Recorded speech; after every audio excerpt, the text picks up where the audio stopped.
do like their setup here. Dun dun dun dun. Oh, right. I think we were live for like 6 seconds. There we before go. started. We're registered. We're working on our transitions. Yeah. So, hey, everybody. Welcome back to my channel. Your eyes do not deceive you. Smirking Reviews is still a working channel. And I've been spending most of that time, though, this time where I haven't been here over on this gentleman's channel, talking about Hawkeye and Book of Boba Fett. And one thing we talked about was a lot of fun. It was a lot of fun. It was a lot of fun. And then the other thing we talked about, we not so much. And we joked the entire time that we should just be talking about this show. In retrospect, if we had known that we could have just plucked out a couple of episodes to talk about, the Mandalorian episodes being the case, I think it would have been a better experience. But we would have been talking about a different thing on Thursday nights. That would have been happening. Join, who I think I can kind of say is officially like my co-host for things here on this channel, because we're trying some new things on StreamYard that allows some like benefits to people who know each other and have the service and can explore different things with the service. This is not a commercial for StreamYard, but it's starting to sound like one. But I am visited by, of course, one of my great friends here, and it's Darren Jakes from D's Reviews, as we are going to be talking about Peacemaker Season 1. Darren, how's it going? Well, that was a very kind introduction. Thanks so much there, Rob.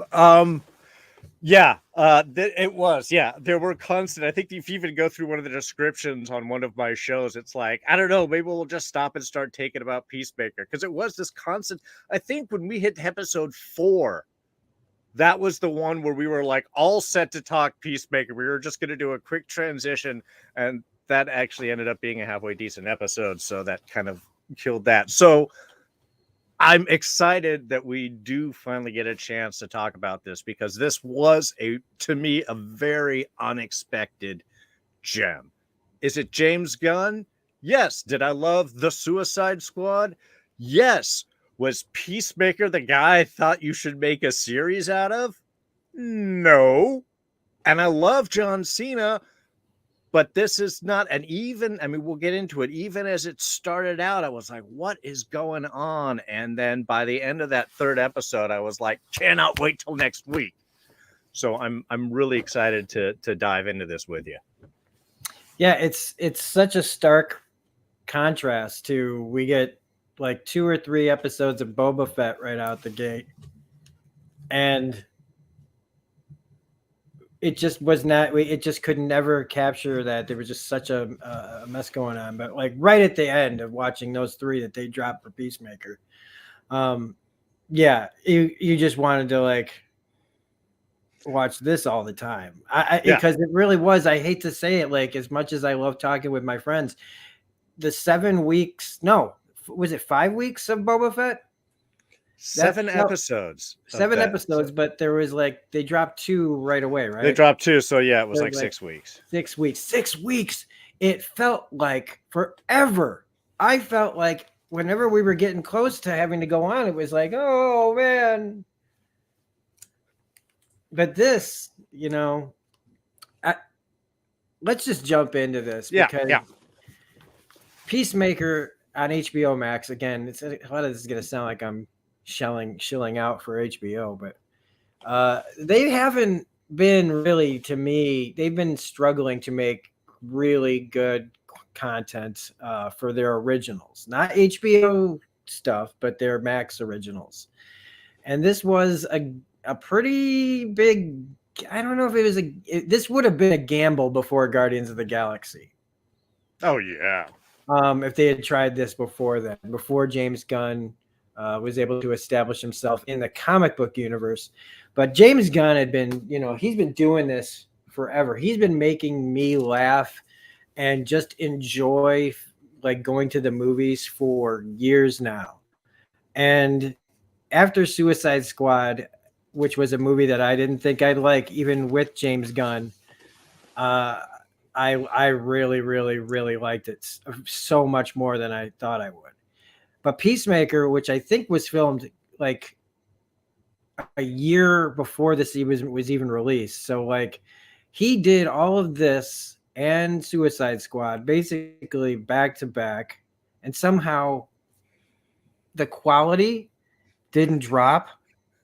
And he was doing, he's doing a full movie with all the Hollywood trimmings, and then doing a lower budgeted yet highly big cast in this, to me, with a lot of like excellent effects that when they needed them, they didn't skimp out on them. But this is just such a gem. And I know it's not for everybody. James Gunn isn't for everybody. No, very true. I think that these days people will take a few more chances on things that they might like sit and watch and go, should I really be watching this? And sometimes that's one of the great things about watching a James Gunn product is you kind of get uncomfortable at some point. Whatever you're watching of his, there's going to be a line that you have to decide you can cross or not in a James Gunn product. I mean, this goes back to when he wrote Dawn of the Dead for Zack Snyder. I still own my original DVD copy of Slither and the collector's edition Blu-ray of Slither, which I will say is one of the best movies I've ever seen in my life, as far as entertainment-wise goes. This movie just nails it for me. And then you have Super, which took on the superhero stuff around the same time. Like Kick-Ass came out. This came out with Rainn Wilson. And all of these movies are deeply twisted and warped and insane, and then also somehow are able to have a lot of heart. And that kind of ability is something that James Gunn has had for a really long time. And bringing that kind of way of doing things with Peacemaker really does make sense now after looking back on it, because he leaves that movie a straight up, like if you didn't think he was bad before, he leaves that movie, like straight up, you hate his guts. And so this is like what you call the redemption arc of redemption arcs. And how do you redeem a character that, even with John Cena as charismatic as he is, how are you going to want to listen to a single thing he says? And somehow they pulled it off, and they didn't do it perfectly. And there were a lot of times that things wobbled. Sometimes I felt like this show could go one way or another, but they always managed to ride the line of really quality, entertaining entertainment that, while may challenge a certain section of our population in this country and the world, I think overall it was amazing to watch. And I'm going to turn it over to Darren so I can stop rambling so that he can tell me the same thing I just said, but in better words. Yes. Well, as Rich is asking in the chat room, do we really want to taste it? Yes. Talking about good stuff. I mean, is that a sexual thing? I don't know. If it's a sexual thing, I'd have to think about it, but I'm not sure. It's James Gunn. You can go either way. I was going to actually start this whole thing off, and I'm doing it now. So here I am. Like, I was going to be like, hey, everybody, let me ask you a question. Do you really want to taste it? Yeah. And but also, like, with that, doesn't everybody, when you hear that, we don't, but I'm going to right now to liberate everybody else. But everybody wants to go, do you really want to everybody wants to shout it. So I'm just going to shout it. Do you really want to taste it? We have to. What goes up must come down. Sorry. Like, I work in a cooler, so I can go in there and close the door and go just the whole thing about it. It gets stuck in your head. Okay, go ahead. Sorry. Well, no, I think because you had a perfect little bit there about the end of the Suicide Squad, because yes, he is the villain of the Suicide Squad. He ends. You are glad when he goes down. The fact that they kind of bring him back in the post-credit scene, hinting towards our little series here. Again, this guy, really? And in fact, I think that first episode was a bit of a slog for me in that sense, because to give him that proper redemption arc, they really do have to show just what a douchebag he is. And that's what they spend most of the first episode. And in some ways, it was hard to kind of push through. I'm glad they did those 3-episode drops so you could just get into the next one and get hooked. Because again, once it started going, all of that setup became really worth it. But you're right. Not James Gunn is a taste that is not necessarily for everyone, because there is a sophomoric, jabby fart joke edge to the whole thing, and in your face. I mean, Cena's banging a girl full on in front of us, 3/4 of the way of the first episode. You're not catching that on Disney Plus. Okay, that's not going to be an Avengers scene that you're going to see. Despite whatever the ads were for Eternals, that was a very nice, sweet little scene. It was not anything like this. So there is. I would love to. I want to hear the people complaining about that. Like they had to explain to little Billy and Susie while they're watching this, Peacemaker show, and suddenly it turns into Well, see, that's why you've really got to pay attention to ratings, folks. You got to know what you're getting into. Okay, pre-watch stuff before you bring in the kiddies. Yeah. By the way, this also is an R-rated program, so feel free to speak however you feel like speaking. Thank you. We're not monetizing this, baby. So getting into this first episode, again, it was a bit of a slog. Now, you do have a good cast. You have some interesting story. You've got little grabs and bits were just enough to kind of keep you like, okay, I'll go through this. And certainly by the end of the first episode, where he's laying in a parking lot with bits of girl all around him and underwear and a helmet, that's kind of an intriguing, what the hell am I getting into? But framing that episode and getting all of that dirtbag introducing the dad, I'm a douchebag stuff out of the way, it gives you such a rewarding arc and climb afterwards. And if we want to talk about framing a redemption arc, this is how you do it. I mean, again, even going to jump to the end. Oh, obviously, spoilers for the whole series, including the finale, which I know was today, came out today. But wrapping this whole thing up with his own line, I swear I will kill. No, I'm for peace, no matter how many men, women, and children have to die in order to get it. It's kind of goofy. It's so on. It's villainous. But to take that line and that definition, to take the whole journey and bring it back exactly to that point, you're just like us. We're trying to save you. We're trying to create peace. And yeah, we're going to have to kill a bunch of people to do it. But ultimately, isn't that worth it, Peacemaker? And even that was a great thing. He's Peacemaker at the beginning. By the time we get to the final episodes, he's Chris, which shows that arc. So to have that be in his face, to have him face who he was and be able to make that heroic, self-sacrificing, self-realization that God, Cena sold completely. I mean, that makes everything worth it. And in between, you get some hilarious character, Vigilante, who, oh my God, I can't wait to get and talk more about him. Adebayo, Economos, I mean, everybody had a bit. Harcourt had a nice arc in with there. Everybody. Myrn had me tearing up in the beginning of an episode. You talk about fart jokes, banging a girl, huge action, and then I'm crying about this alien talking about how humans still have a choice no matter how bad they are, which only resonates more by the time we hear what the whole plan and choice was. I mean, yeah, were there stumbles? Were there bits were like a little uncomfortable? Sure. I think that's part of Gunn's style, though.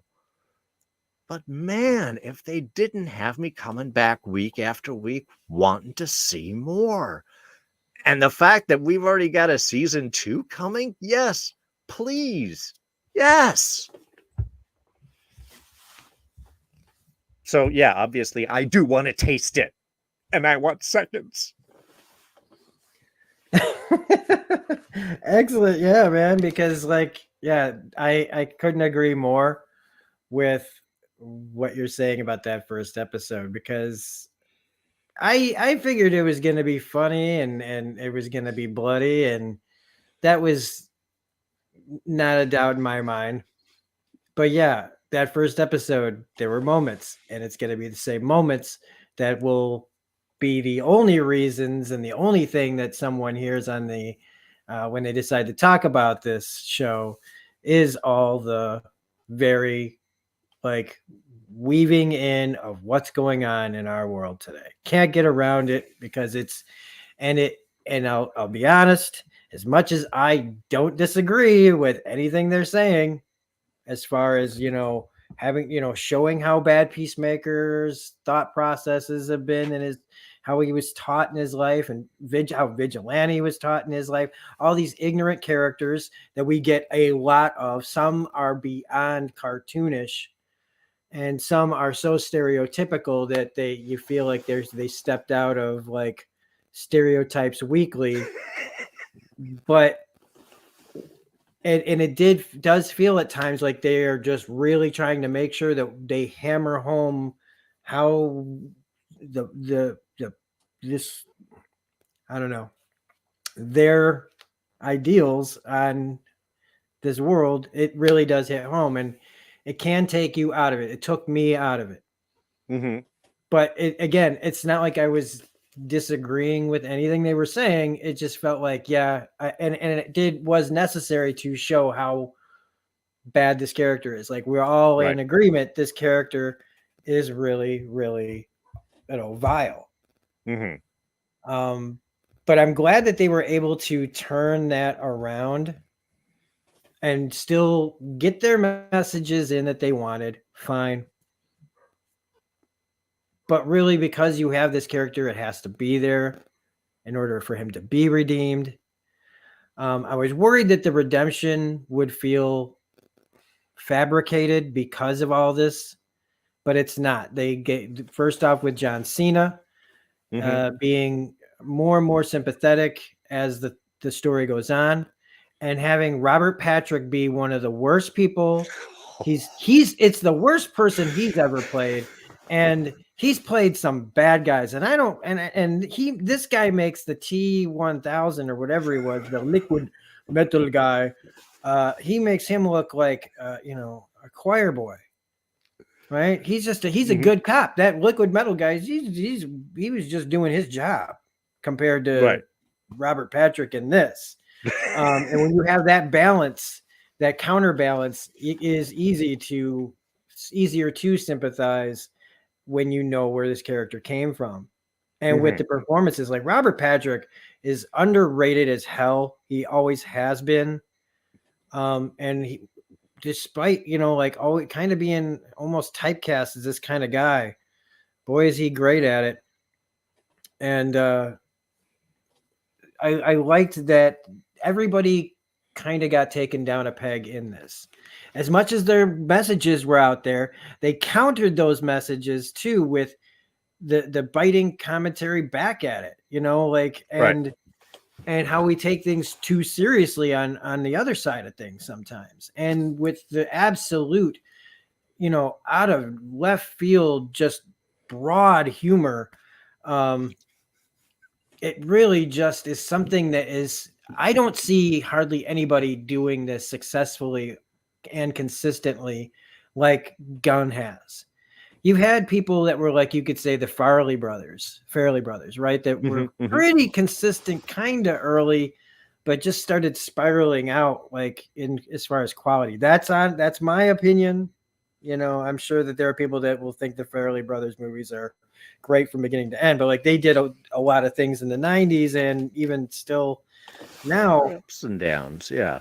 It's like, but they were taking those kind of chances, but like with big Hollywood movies, and Gunn was doing it, working at Troma Studios and ends up here in one of the biggest spots in Hollywood.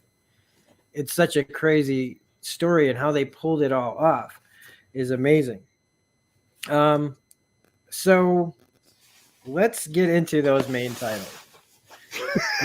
Like, we have to, because I mean, it is the thing that, like, you watch the first episode, you're just following this story that's going Right. on, and then all of a sudden it just cuts to, do you really want to taste it? And just, I mean, I've never been, and I was so floored. And at the same time, I was going, I should have expected this. If anybody has ever seen the movie Super, the whole beginning is an animated musical with all the characters singing and dancing.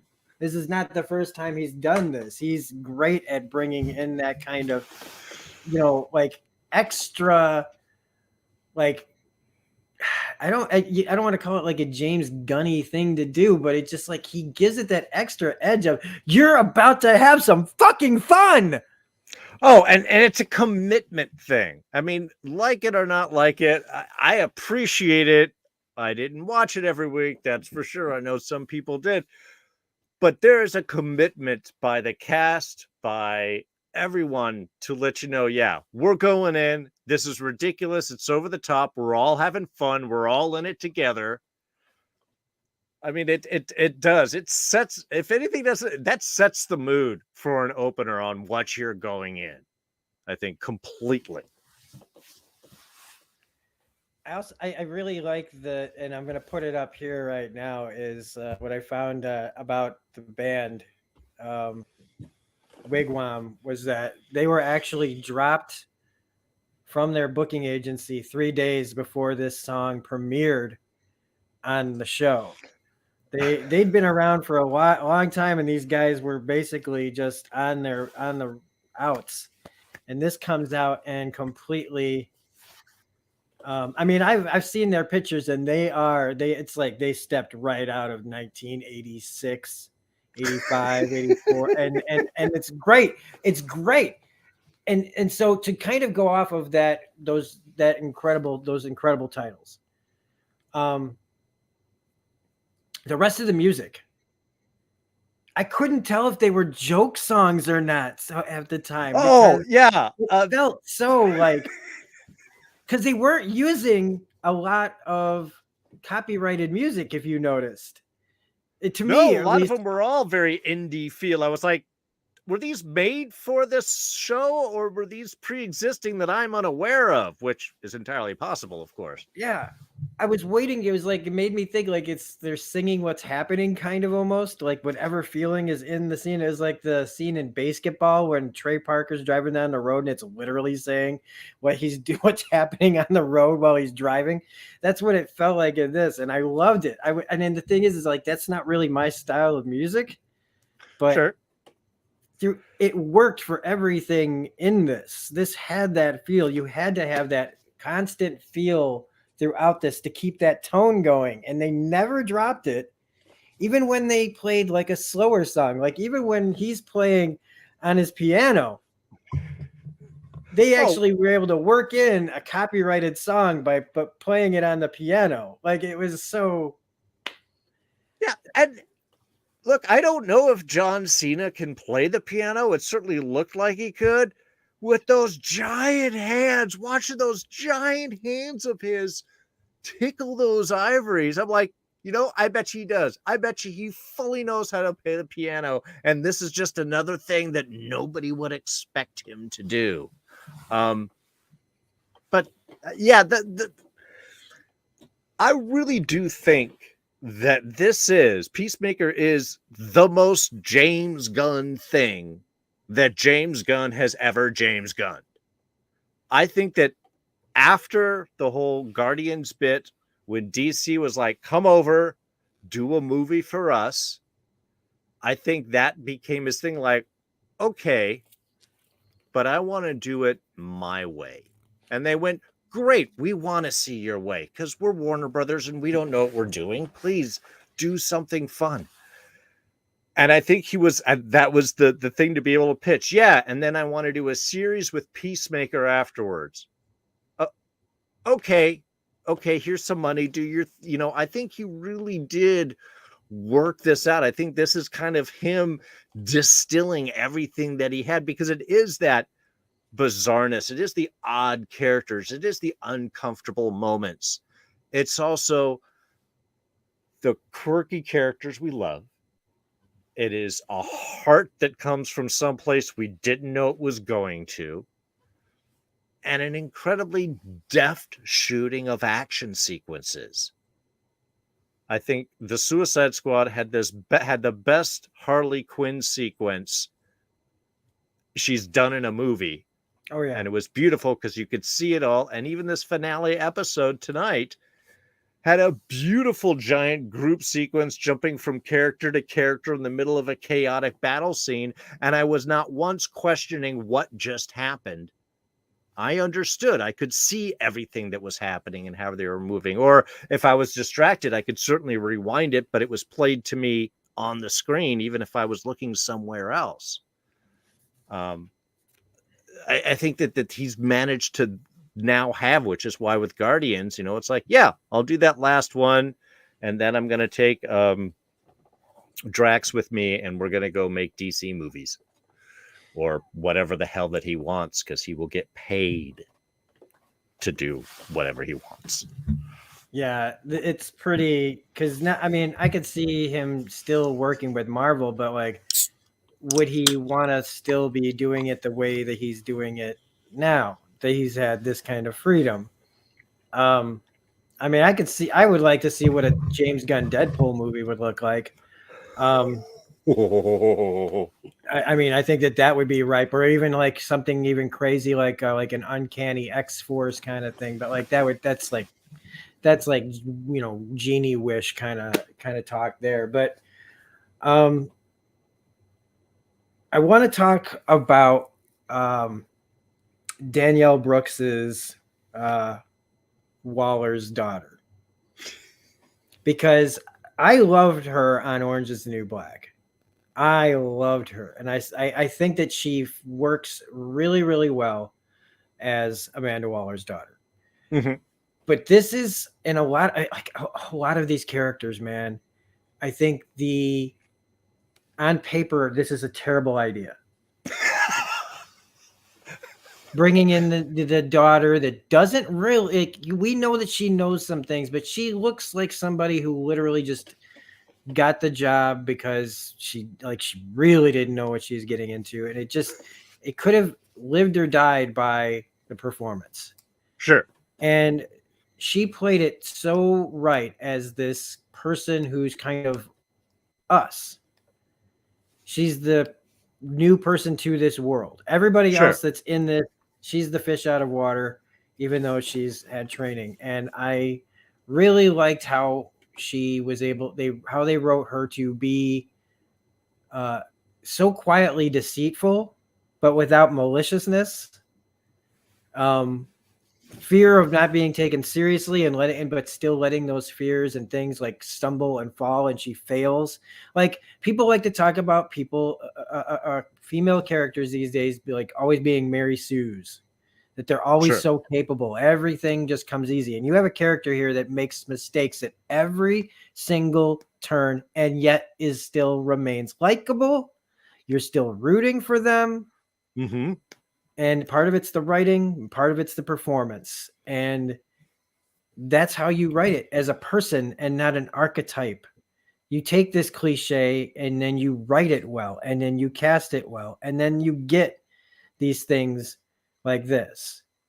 And her bouncing from her to anybody else in this cast just about could be just this disposable, useless kind of character, cliche character. Like, look at Steve Agee, who's been playing the same kind of guy his whole career. I love him for it, because I just, like I have in my little banner here that I had. And I'll put it back up there because it was funny. Let's see if I can come. We're still like figuring things out here. Yeah, season 2 confirmed by James Gunn. I was trying out the new stuff, like the new things I could do, and I did this. But like Steve Agee, who could have just been the nerd that gets picked on and is annoying himself, And instead, by the end of this, you get to see his side of things and his insecurity and his, fears. Everybody in this group is hiding things from each other and everyone else, and nobody wants to talk about it. I think the only one who escapes this really is Vigilante, who still remains like a pretty much the most effed up character besides Robert Patrick on the show. Sociopaths don't need a background. They're just happy who they are. This guy comes out of nowhere. Freddie Stroma, who apparently has been in things I've seen, I don't recognize him from anything. And this guy takes a character that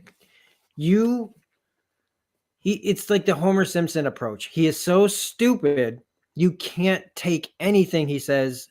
You really shouldn't be offended by anything that he says, because he is coming from a place of just absolute ignorance. Not meanness, just absolute pure ignorance. Now, and the opposite of that would be Robert Patrick's character of Augie, who's just coming, he's also, it is all very intentionally chosen with him. Yeah. And there were so many times where I knew that I shouldn't be laughing at what he's saying. And I'm laughing at what he's saying because I can't take him seriously. But he's so super capable at the same time. Like, he's completely inept and super capable at the same time. Yeah. And again, you should hate this character, and yet somehow I can't. He still feels human, because there's a story behind whatever made this busboy decide to worship, this person. And I think that, again, this character also represents a section of our population of people that look up to those people that are telling them the wrong things, and they are just blindly following them without any kind of question. And I it'd be so easy for me to just go down that rabbit hole right now, just this and this and this, and bring up that person's name that's in the, but I'm not going to do it. We all know what we're talking about here. And I don't know. What did you think of like some of these performances like those? Well, like, do you have anybody that stands out other than those, or if you want to comment on those? Vigilante, as I said, is the one that stood out for me, because this was that character that you can easily becomes the butt of the jokes. Even as they introduce him, he's kind of seemingly inept. He's an idiot. You don't really know what to make of him at any point. So it was one of those characters you could really take him a couple of different ways. And the fact that they made him capable, like fully capable, I think, was the perfect balance, because he's not just a red shirt that's just there to be a target, both of jokes and of the enemy, which, you have Steve Agee for the most part. But the scene that really sold the character for me was when he went to jail. Because here's the character you're expecting. He's going to be scared. He could be nervous. He could be pushed around. And when they open the door and he smiles and everyone's at him and he's just walking down with the most full confidence, I was like, okay. I like the fact, sure, he's an idiot, but he's a committed idiot. And then he rips those guys apart, just starting with the whole, who's the most influential black person that you have met? Let's go off here, and just picks them apart and then beats the crap out of them. I was like, yes, this is the balance we want. Sure, he's the nerd that we like and enjoy, but he's going to kick some serious butt when he needs to. And I love, because they really could have taken that another way. And I love that decision. Again, it's not, Gunn isn't here. He's not making fun of people for who they are. They can still be professional, and they can still have an individual arc and story and redemption they have, which is separate from their capacity to do their job. And usually those things are all intertwined, and I like the fact that they were able to separate those a little bit. And I think probably season 2 will start to get maybe into Vigilante's backstory, which was funny because honestly, not super familiar from the comics. I remember from Arrow when he said Adrian Chase, and I was like, oh, that fits with the thing in the different. I like this version so much better. Yeah, and look, Harcourt was awesome. I love the kind of edgy character that does have an heart. Yeah, Adebayo. Yeah, she was definitely. I love at the end. She's the BFF for Peacemaker. She's the character that we follow, and the fact that they kept her subtle. And you talking a very subtle sneakiness and the stuff, the way that she does things. She doesn't want to be there. She just wants to go with her girl and try and be a good girl, and yet she's also just trying to do the best she can, and isn't entirely sure what that is. I like that because again, she's capable, but here she does have those personal feelings interfering, especially knowing the type of work that she's getting into.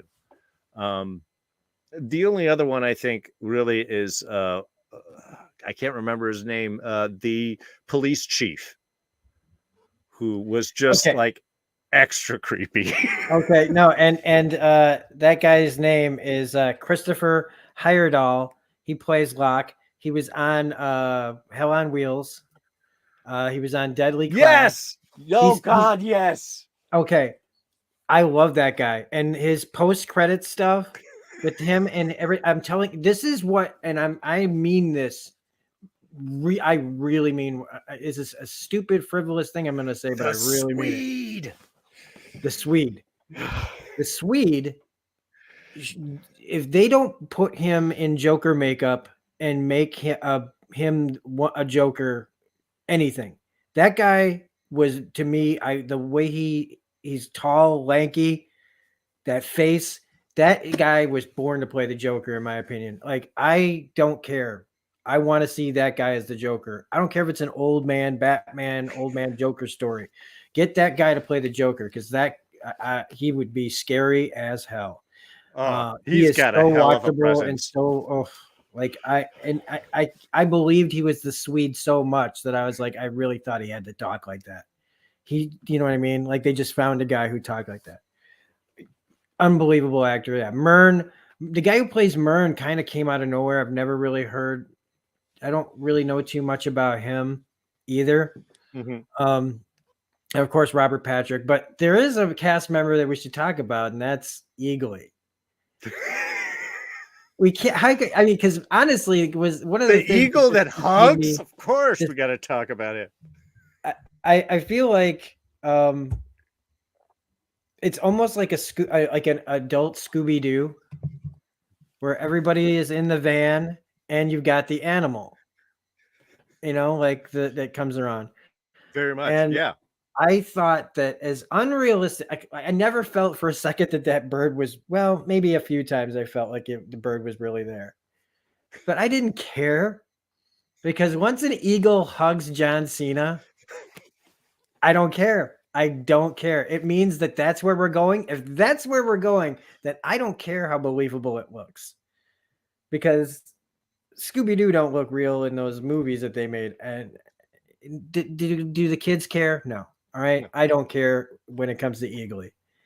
And I thought that they just did a great job of sporadically using him and always somehow putting him in like the front of everything. Like, he's right there. Mm-hmm. And the way that they used him, and the fact that he is just an eagle, like all the ways that we've seen them do the eagle, seeing it hug, we all want to think that this eagle now is like Rocket Raccoon at this point and can just can't talk. Right. And they established very clearly, no, it's just an eagle, a really well-trained eagle. But sure. I love the dropping of the animals at his feet. It's just and at the end of the main titles, when the bird is standing up front being the last one trying, like, Again, I mean, I've had a rough couple of years, folks. I think a lot of us have had a rough couple of years, if not going more into like heading towards 3 years of rough stuff. And it's the little things that matter. And an okay CGI eagle was really a nice touch to bring that extra smile to my face. What did you think of Eagly? Oh, Eagly was a blast, and you're right. I think it's another one of those smart choices, just from a budget wise. When you have a big movie, you can do lots of big budget, constant things and big scenes and small little character stuff, and then back to the big flashy things. TV is the exact opposite. It's all character stuff with occasional big flashy things. And I think their use of Eagly was that perfect bit. Like you said, wasn't too much, was just in the background, would go and then disappear and show up when you need and bite Steve Agee in the butt and create little problems in the car and then be gone. And I think, again, from a budget effects wise, that's how you do it. All you have to do is have him like show up, pet, and then fly off and then drop a dead animal in front. And you're like, oh, yeah, he's just bringing him dinner. That's it. It keeps the reality without overdoing it. Yeah. And I think that was the perfect way of using it. Yeah. It's, you get these really cool helmets, but we don't spend a ton of time with them. But the ones that, once you see Sonic Boom, you only want to see Sonic Boom. Like, especially once you know what it can do, it's like, oh shit, I got to get that in a video game as soon as I can. You see all that, like, or the human torpedo. Yeah. It's not all over the place, but when they use it, boy, does it look great. And that explosion of the girl at the beginning and the barn, again, they have these great special effects, but the other part of the special effects that is so great and is still being done by people like James Gunn, who keep this stuff alive, is the really gory practical effects that are all over this. Heads exploding that don't look real, and I don't care. I didn't care when the guy's head exploded in Dawn of the Dead, the original one, and I don't care now because it's just funny and it looks great. And they've actually made that kind of practical effect look even better now, which is crazy because it should look fake, and it does, but it does look better than knowing somebody just blew up a melon. But they're able to cover it up a little bit better, I think. And little CGI, decorations on it just to clean up the imagery. So you have all that stuff in there as well. That's just so freaking great. Judo Master. I mean, all we have to do is say characters' names. We don't have to talk about the plot. The plot is aliens are trying to stop the world. Sure. Save the world from us by getting into our brains if they have to and take us over so that we don't ruin the planet. Boom, bang, boom. There it is. There's the plot. The real plot is just talking about the weird shit that happens in every other scene. And when you say Judo Master, all of a sudden, like it's some segue, it's something else that you're talking about. Somebody go, what the hell are you talking about? No, Eagly, Vigilante, Peacemaker, Judo Master, the Butterflies, Economos, all these names that are just like, I mean, so when you get to Judo Master, who's like the shortest, that conversation of you're adorable, I want to keep you in my pocket, have you play with my G.I. Joes. Oh, yeah. Oh, my gosh. And the action of it all. The kicking ass of it, that Judo Master kicks everybody's ass and is never even nearly killed how many times in this?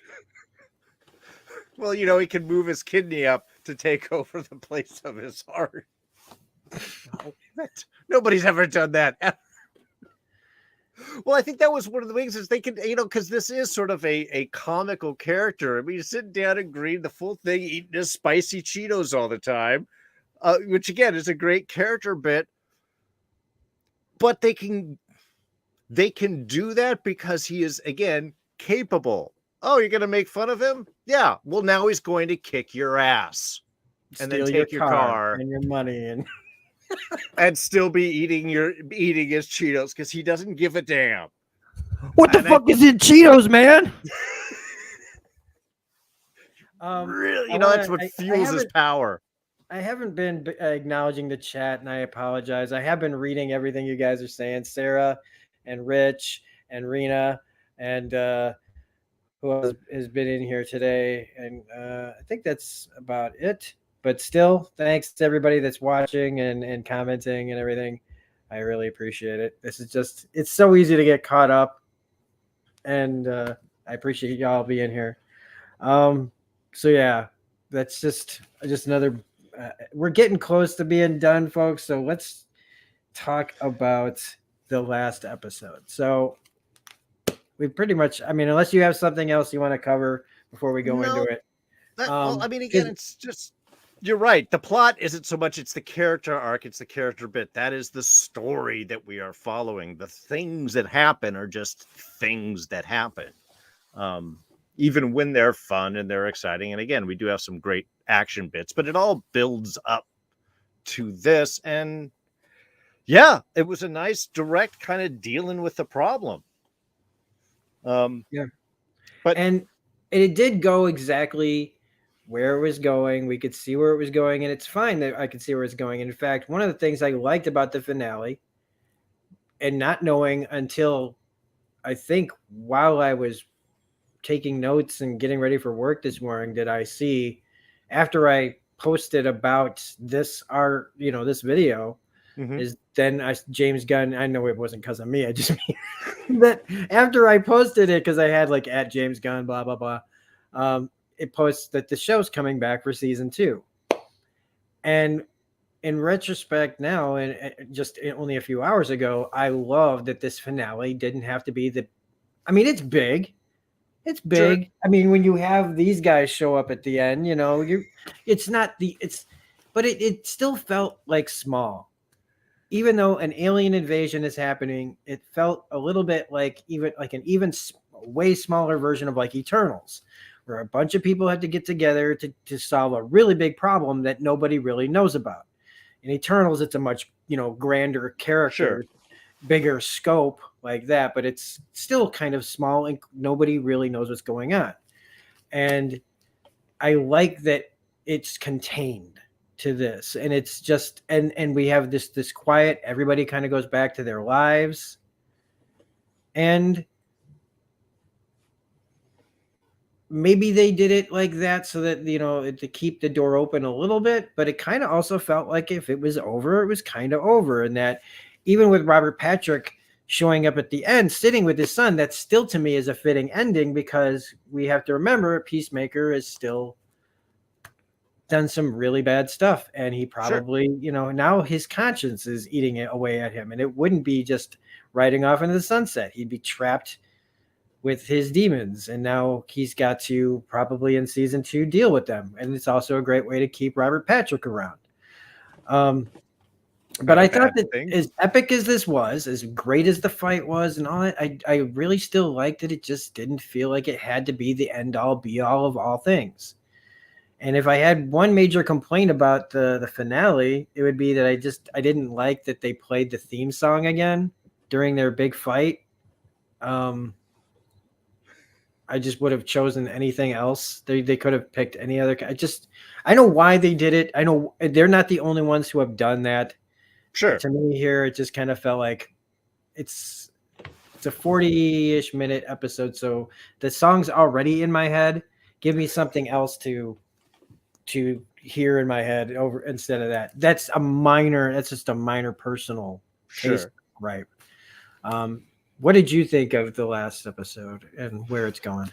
No, I think you're right. I do like the fact that it was contained, because even though we did have our big, battle with the explosion of the barn and the, we're going to kill a cow and the music pops up and the big fight and action sequence, the final battle, it's all internal. It's a discussion between Goth and Chris, trying to pull over to the side. Look, I'm here to save humanity. Again, even when it gets to the point of hitting our little political bits, what you were mentioning before, of the time where we're not listening to science, we're listening to just people's heads, and we're putting money over everything else, and we're going to turn it down. The mask thing, basically, too. Yeah, exactly. I mean, kind of everything that's happening right now. And bringing that up, that it is that internal choice, and the basically final battle is activate human torpedo, and that's it. Because you don't really see the death of the bug. You don't really see the thing caving in or all of that. It's like once that's done, then let's grab our friends and get out of here, and it's all bit. Keeping that contained. And you're right. The fact that could this have been the end of a series? Yes. Could it have been just the end of a season? Yes. It works fine both ways. And everybody leaves changed. Harcourt's messed up, but on the road to recovery. Adebayo's back with her girl and probably done with the whole thing, having, turned state's evidence or whatever it is. Economos back at his job.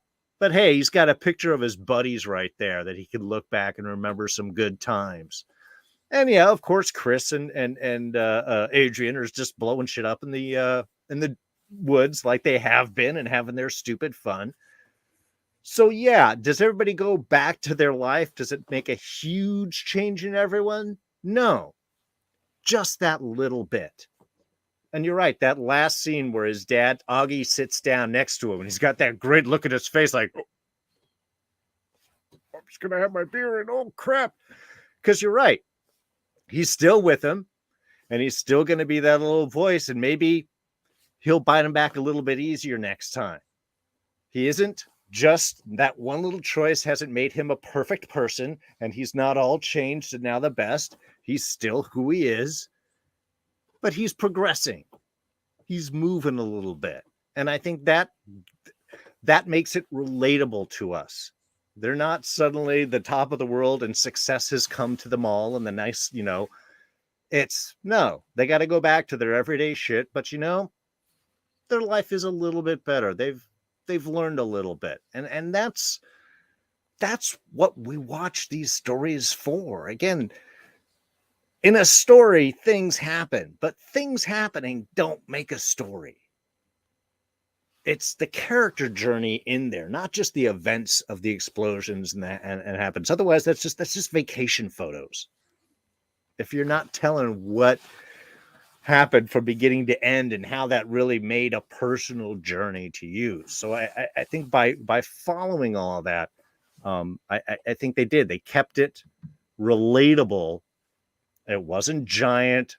The world, was the world saved? Yes, but also no. It was just again, they were giant bug.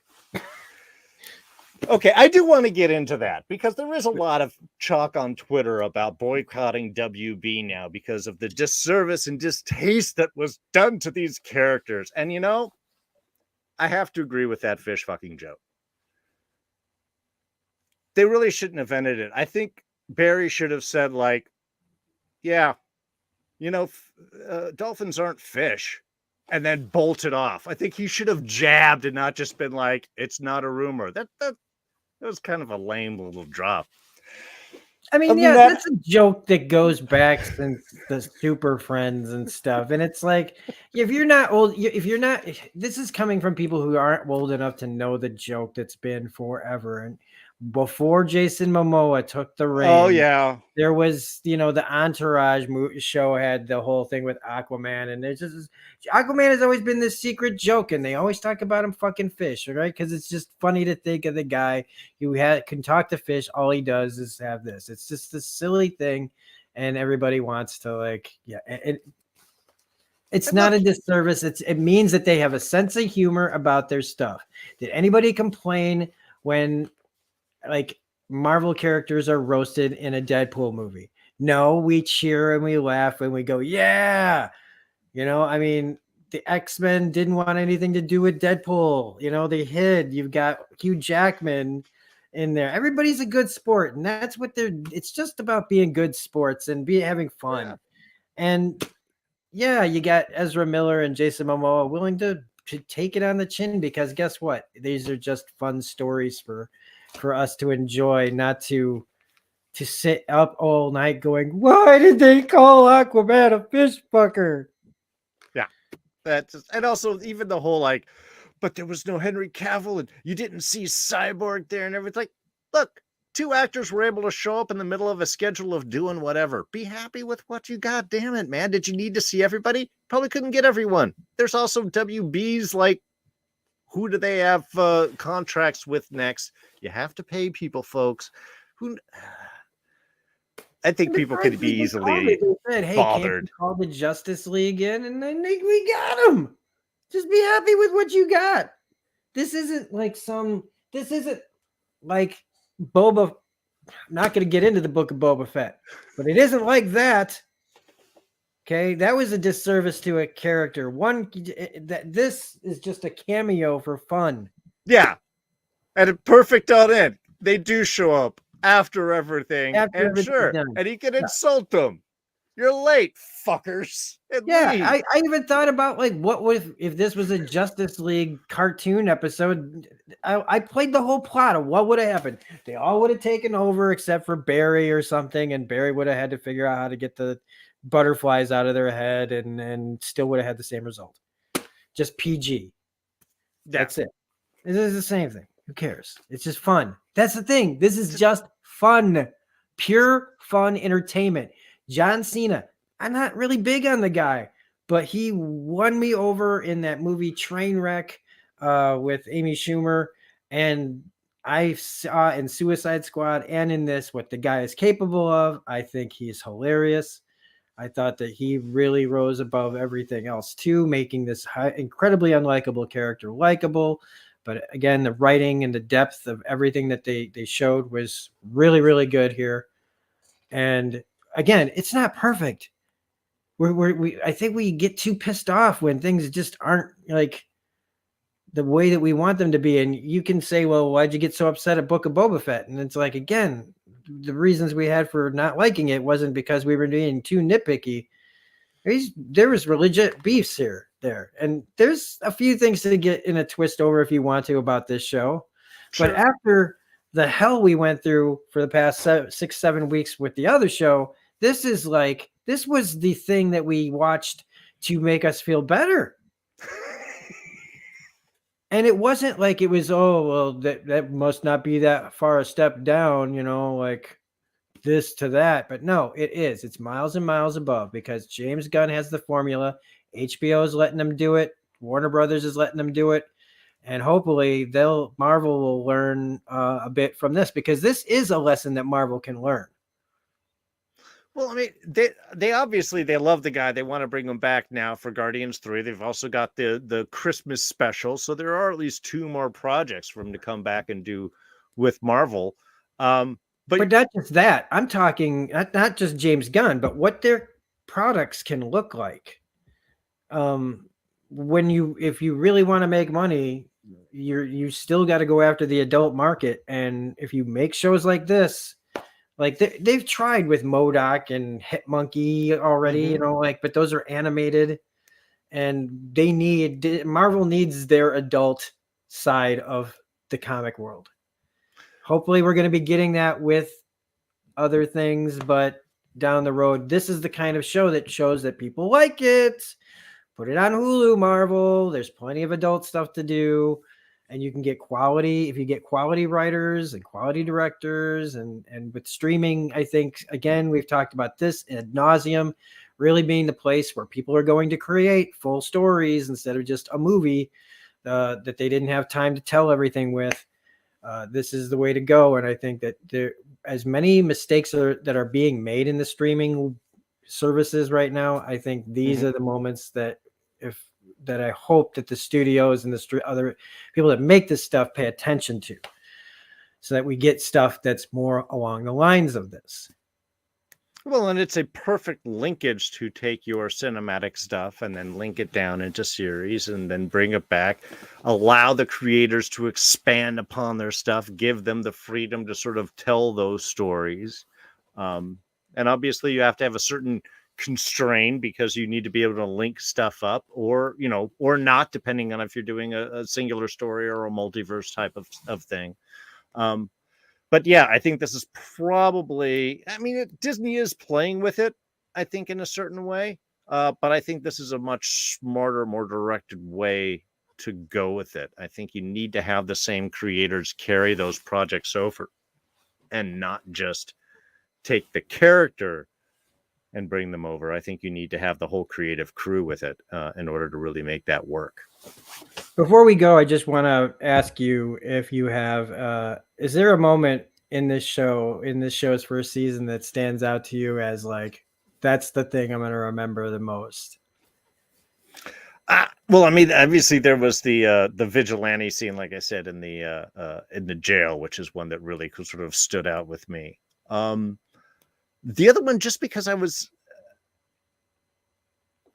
thinking about it so much from a comparative standpoint at the time, and I keep going back, is that scene with Myrn when they realize that he is a butterfly and he's trying to tell his side of the story and where he come and why that he's there. And you've got this odd character that you haven't been able to know, like, how do I figure this out? Is he emotional? Is he trying to connect? Is he trying to be better? Is he just crazy?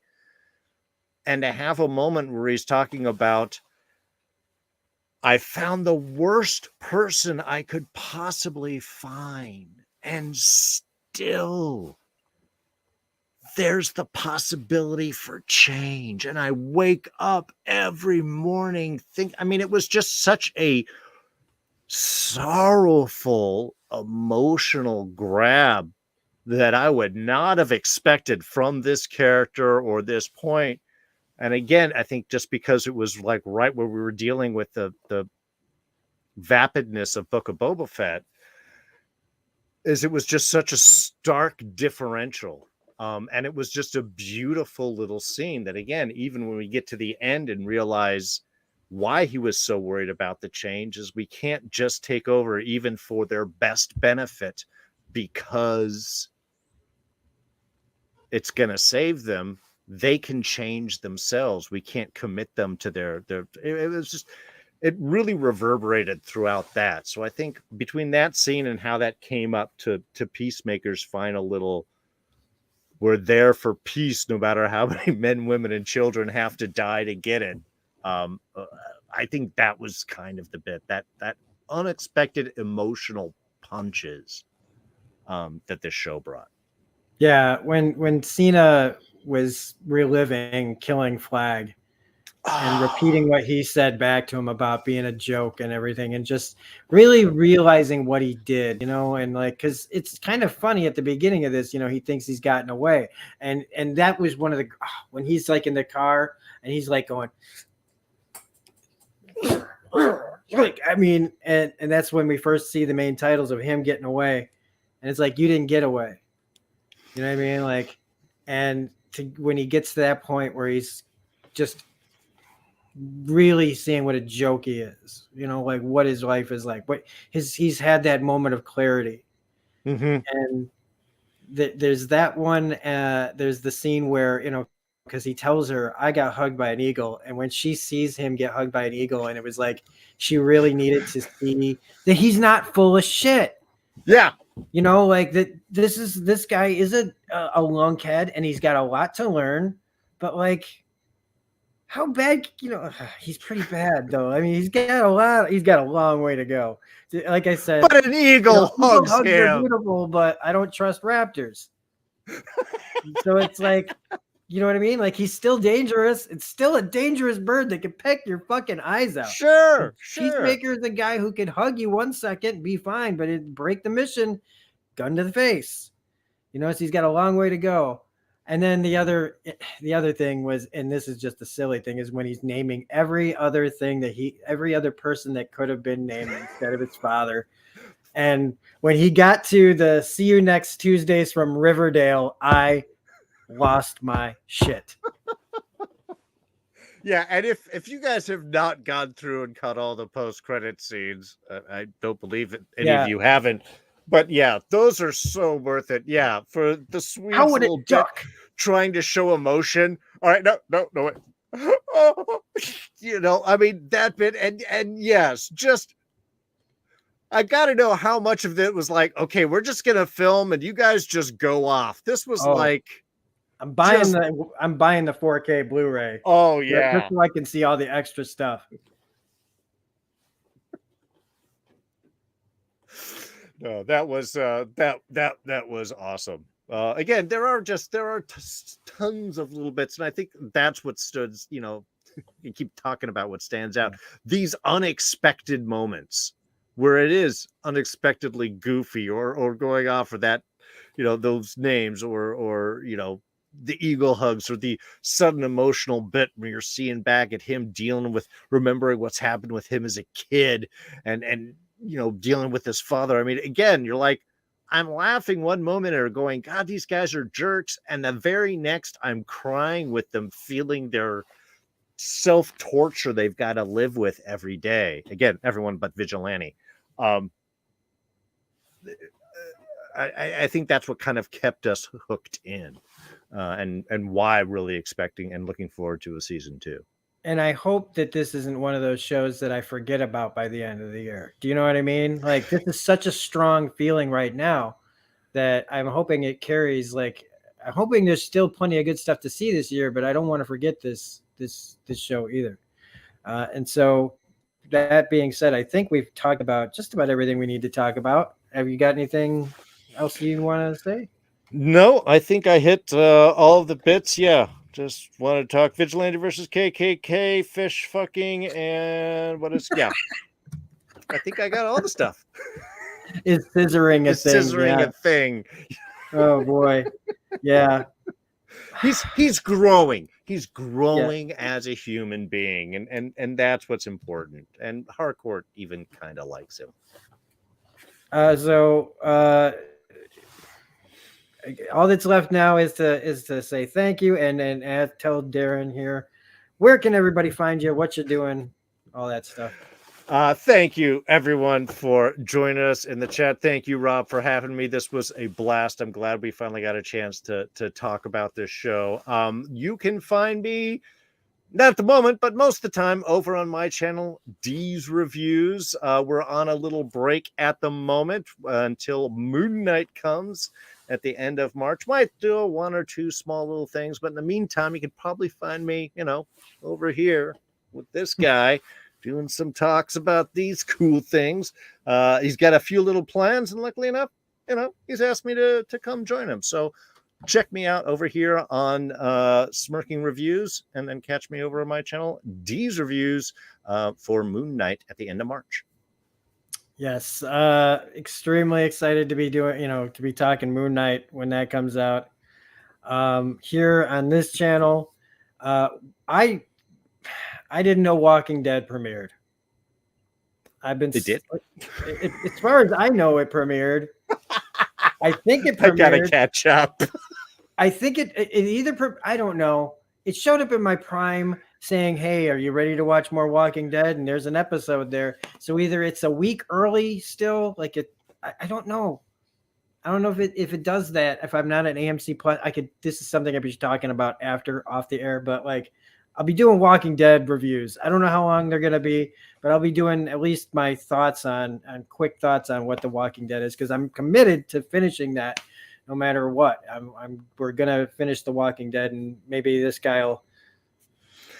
However, it is. I haven't talked at all about this season. I just sort of gave up after last season. I admit that. So I would love to come over and chat a little bit. I got some catching up to do myself. So so we'll definitely have you on to talk some Walking Dead, because it just doesn't feel right to not have D talking about Walking Dead at some point. It feels unnatural for me still. Plus, I got to figure out. I still got to pick your brain on how you do this Scene of the Week. So, we'll talk tech stuff later. Yeah, for sure. So that's what's going on here, folks. You'll also see me talking Better Call Saul when that comes out later this spring. We're going to be going all out for that as well. Otherwise, you'll just see me whenever I feel like doing something, and hopefully that's more and more as the weeks go on. So have a great night, everybody. Thanks for watching. D, thanks for being here as always.